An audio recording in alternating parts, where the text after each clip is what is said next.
ओम नमः शिवाय। श्री शिवाय नमस्तुभ्यम। अभी तक हमने शिव महापुराण रोज संहिता खंड 2 के 37 अध्याय देख चुके हैं।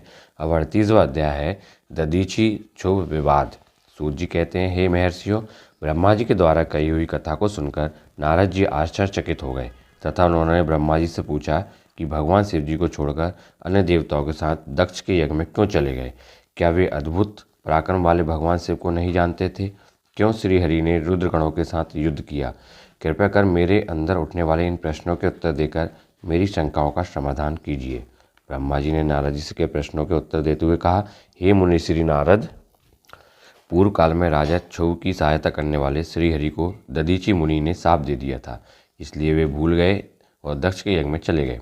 प्राचीन काल में दधीचि मुनि महातेजस्वी राजा क्षुभ के मित्र थे, परंतु बाद में उन दोनों के बीच बहुत विवाद खड़ा हो गया। विवाद का कारण मुनि दधीचि का 4 वर्णों ब्राह्मण, क्षत्रिय, वैश्य और शूद्र में ब्राह्मणों को श्रेष्ठ माना था, परंतु राजा क्षुभ, जो कि धन वैभव के अभिमान में डूबे हुए थे, इस बात से पूर्णतः असहमत थे। क्षुभ सभी वर्णों में राजा को ही श्रेष्ठ मानते थे। राजा को सर्वश्रेष्ठ और सर्ववेद में माना जाता है, यह श्रुति भी कहती है, इसलिए ब्राह्मण से ज़्यादा राजा श्रेष्ठ है। हे दधीचि, आप मेरे लिए आदरणीय हैं। राजा क्षुभ के कथन को सुनकर दधीचि को क्रोध आ गया। उन्होंने इसे अपना अपमान समझा और क्षुभ के सिर पर मुक्के का प्रहार कर दिया। दधीचि के इस व्यवहार से मद में चूर क्षुभ को और अधिक क्रोध आ गया। उन्होंने वज्र से दधीचि पर प्रहार कर दिया। वज्र से घायल हुए दधीचि मुनि ने पृथ्वी पर गिरते हुए योगी शुक्राचार्य का स्मरण किया। शुक्राचार्य ने तुरंत आकर दधीचि मुनि के शरीर को पूर्ववत कर दिया। शुक्राचार्य से दधीचि ने कहा कि मैं तुम्हें महामृत्युंजय मंत्र प्रदान करता हूँ। त्र्यंबकम यजामहे, अर्थात हम तीनों लोकों के पिता भगवान शिव, जो सूर्य, सोम और अग्नि तीनों मंडलों के पिता है, सत्व, रज और तम आदि तीनों गुणों के महेश्वर है, जो आत्म तत्व, विद्या तत्व और शिव तत्व, पृथ्वी, जल व तेज सभी के स्रोत हैं, जो ब्रह्मा, विष्णु और शिव तीनों आधारभूत देवताओं के भी ईश्वर महादेव हैं, उनकी आराधना करते हैं। सुगंधिम पुष्टिवर्धनम, अर्थात किस प्रकार फूलों में खुशबू होती है, उसी प्रकार भगवान शिव भूतों में, गुणों में, सभी कार्यों में, इंद्रियों में, अन्य देवताओं में और अपने प्रिय गणों में क्षारभूत आत्मा के रूप में समाये हैं। उनकी सुगंध से ही सबकी ख्याति एवं प्रसिद्धि है। पुष्टिवर्धनम, अर्थात वे भगवान शिव ही प्रकृति का पोषण करते हैं।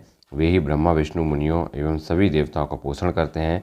उर्वा रुक में बंधनान मृत्युर्मुक्षी मामृतात्, अर्थात जिस प्रकार खरबूजा पक जाने पर लता से टूटकर अलग हो जाता है, उसी प्रकार मैं भी मृत्यु रूपी बंधन से मुक्त होकर मोक्ष को प्राप्त करूं। हे रुद्रदेव, आपका स्वरूप अमृत के समान है। जो पुण्य कर्म, तपस्या, स्वाध्याय, योग और ध्यान से उनकी आराधना करता है, उसे नया जीवन प्राप्त होता है। भगवान शिव अपने भक्त को मृत्यु के बंधनों से मुक्त कर देते हैं और उसे मोक्ष प्रदान करते हैं।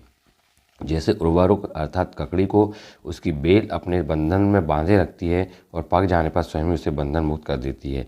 यह महामृत्युंजय मंत्र संजीवनी मंत्र है। तुम नियम पूर्वक भगवान शिव का स्मरण करके इस मंत्र का जाप करो। इस मंत्र से अभिमंत्रित जल को पियो। इस मंत्र का जाप करने से मृत्यु का भय नहीं रहता है। इसके विधिवत पूजन करने से भगवान शिव प्रसन्न होते हैं। वे सभी कार्यों की सिद्धि करते हैं तथा सभी बंधनों से मुक्त कर मोक्ष प्रदान करते हैं। ब्रह्मा जी बोले, नारद, दधीचि मुनि को इस प्रकार उपदेश देकर शुक्राचार्य अपने निवास पर चले गए। उनकी बातों का दधीचि मुनि पर बड़ा प्रभाव पड़ा और वे भगवान शिव का स्मरण कर उन्हें प्रसन्न करने के लिए तपस्या करने वन में चले गए। वन में उन्होंने प्रेम पूर्वक भगवान शिव का चिंतन करते हुए उनकी तपस्या आरंभ कर दी। दीर्घ काल तक वे महामृत्युंजय मंत्र का जाप करते रहे। उनकी इस निस्वार्थ भक्ति से भक्त वत्सल भगवान शिव प्रसन्न होकर उनके सामने प्रकट हो गए। दधीचि ने दोनों हाथ जोड़कर शिव जी को प्रणाम किया। उन्होंने महादेव जी की बहुत स्तुति की। शिव ने कहा, मुनि श्री दधीचि, मैं तुम्हारी इस उत्तम आराधना से बहुत प्रसन्न हुआ हूँ। तुम वर मांगो, मैं तुम्हें मनोवांछित वस्तु प्रदान करूँगा। यह सुनकर दधीचि हाथ जोड़े नतमस्तक होकर कहने लगी, हे देवादिदेव करुणा निधान महादेव जी, अगर आप मुझ पर प्रसन्न हैं तो कृपा कर मुझे 3 वर प्रदान करें। पहला यह है कि मेरी अस्थियाँ वज्र के समान हो जाए। दूसरा, कोई मेरा वध ना कर सके, अर्थात मैं हमेशा अवध्य रहूँ। और तीसरा कि मैं हमेशा अधीन रहूँ, कभी दीन ना हूँ। शिव जी ने तथास्तु कहकर तीनों वर दधीचि को प्रदान कर दिए। तीनों मनचाहे वरदान मिल जाने पर दधीचि मुनि बहुत प्रसन्न थे। वे आनंद मग्न होकर राजा क्षुभ के स्थान की ओर चल दिए। वहाँ पहुंचकर दधीचि ने क्षुभ के सिर पर लात मारी। क्षुभ विष्णु जी का परम भक्त था। राजा होने के कारण वह भी अहंकारी था। उसने क्रोधित हो तुरंत दधीचि पर वज्र से प्रहार कर दिया, परंतु क्षुब्र के प्रहार से दधीचि मुनि का बाल भी बांका नहीं हुआ। यह सब महादेव जी के वरदान से ही हुआ था। यह देखकर क्षुब्र को बड़ा आश्चर्य हुआ। तब उन्होंने वन में जाकर इंद्र के भाई मुकुंद की आराधना शुरू कर दी। तब विष्णु जी ने प्रसन्न होकर क्षुब्र को दिव्य दृष्टि प्रदान की। क्षुब्र ने विष्णु जी को प्रणाम कर उनकी भक्ति भाव से स्तुति की। तत्पश्चात क्षुब्र बोले, भगवान मुनिश्रेष्ठ दधीचि पहले मेरे मित्र थे, परंतु बाद में हम दोनों के बीच में विवाद उत्पन्न हो गया।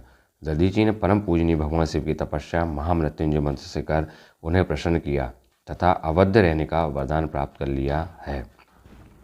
तब उन्होंने मेरी राजसभा में मेरे समस्त दरबारियों के बीच मेरा घोर अपमान किया। उन्होंने सबके सामने मेरे मस्तक पर अपने पैरों से आघात किया। साथ ही उन्होंने कहा कि मैं किसी से नहीं डरता। भगवान मुनि दधीचि को बहुत घमंड हो गया है। ब्रह्मा जी बोले, नारद, जब श्रीहरि को इस बात का ज्ञान हुआ कि दधीचि मुनि को महादेव जी द्वारा अवध्य होने का आशीर्वाद प्राप्त है, तो वे कहने लगे कि क्षुब्र महादेव जी के भक्तों को कभी भी किसी प्रकार का भी भय नहीं होता है। यदि मैं इस विषय में कुछ करूं तो दधीचि को बुरा लगेगा और वे साप भी दे सकते हैं। उन्हीं दधीचि के साप से दक्ष यज्ञ में मेरी शिव जी से पराजय होगी। इसलिए मैं इस संबंध में कुछ नहीं करना चाहता, परंतु ऐसा कुछ जरूर करूंगा जिससे आपको विजय प्राप्त हो। भगवान विष्णु के ये वचन सुनकर राजा चुप हो गए। तो ये 38वां अध्याय था, जिसमें दधीचि और क्षुब्र का विवाद बताया गया है।